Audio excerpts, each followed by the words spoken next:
Selamat siang dan salam sejahtera untuk kita semua. Yang saya hormati Bapak Agus Salim dan kawan-kawan sekalian. Kami dari kelompok 13 ingin mempresentasikan sejarah dan perkembangan transmisi sabuk. Sebelum itu, saya akan memperkenalkan anggota kelompok saya.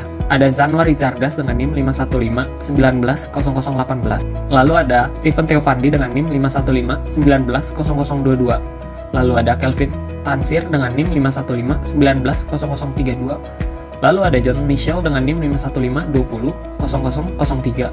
Lalu ada Louis Vincent dengan NIM 515-20-0016. Lalu ada saya sendiri dengan NIM 515-20-0031. Lalu yang terakhir ada Antonius Abraham dengan NIM 515-20-0040. Transmisi sabuk.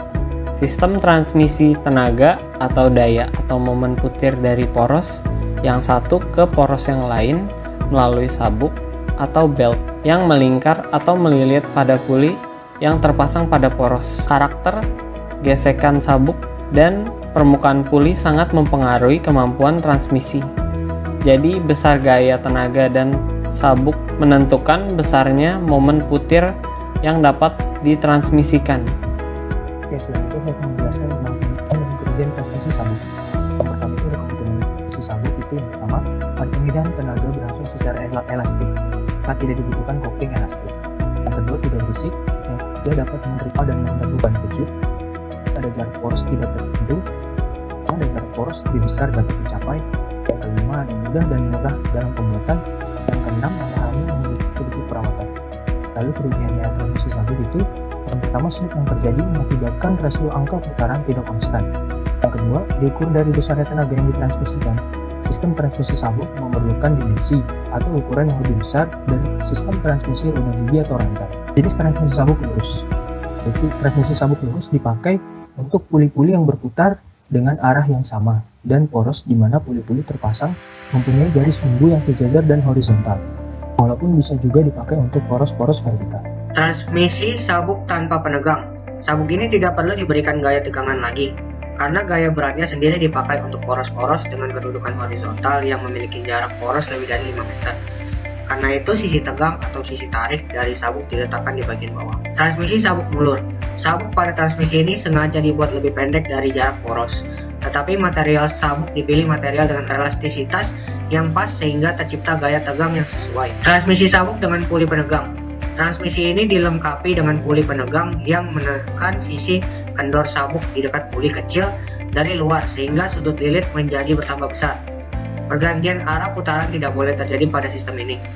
Transmisi sabuk dengan elemen penegang lain. Elemen penegang pada sistem transmisi ini bukan puli melainkan elemen-elemen lain seperti baut, bandul atau pemberat, momen puntir balik, serta sistem sespak. Selanjutnya, sejarah perkembangan transmisi sabuk. Teknologi Continuous Variable Transmission atau CVT yang digunakan pada kendaraan umum seperti motor metik, yang awal mulanya berasal dari ide seorang seniman yang bernama Leonardo da Vinci. Sketsa dasar dari suatu alat mekanis dengan nama transmisi non Vinci pada tahun 1490. Di bawah ini ada contoh gambar sketsa transmisi non Vinci. Walaupun sketsa transmisi non Vinci tidak pernah dibuat oleh Leonardo da Vinci, sketsa non Vinci ini menjadi ide awal teknologi transmisi CVT yang pertama kali dipatenkan oleh Benz dan Daimler. Di awal tahun 1930-an, kendaraan motor telah mengembangkan teknologi toroidal CVT yang melakukan pengujian ekstensif sebelum akhirnya GM memutuskan menggunakan teknologi stepgear otomatis konvensional yang mempertimbangkan masalah biaya. Pada tahun 1958, transmisi CVT untuk pertama kalinya diciptakan dengan menggunakan sabuk V-belt oleh Hubert Joseph Van Dorn. Teknologi transmisi Van Dorn ini diberi nama Variomatic dan diaplikasikan kepada kendaraan DAF 600 yang diproduksi oleh Van Dorn's Automobile Fabric di Belanda untuk menggerakkan mesin 0,6 liter. Berikut ini adalah tampak dari mobilnya.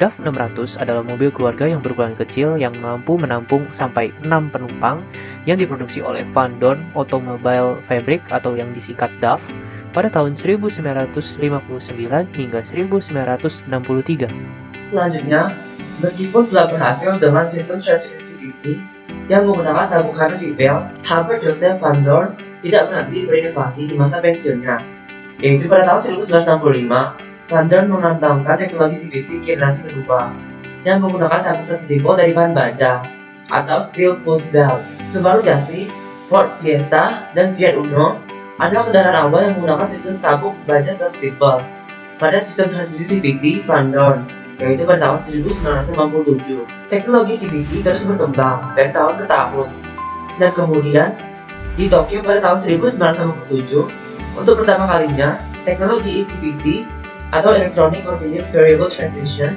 diperkenalkan melalui mobil Subaru Justy yang dirilis dengan menggunakan teknologi CVT, yaitu teknologi CVT dengan sistem kerja yang sudah diatur secara elektronik dari hasil riset yang dikembangkan oleh perusahaan Fuji Heavy Industry.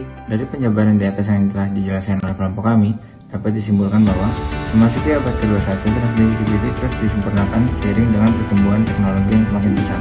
Saat ini, teknologi CVT telah diaplikasikan dan menjadi teknologi andalan di berbagai jenis kendaraan seperti mobil dan skuter modern lainnya, termasuk kendaraan bermotor yang sering kita gunakan.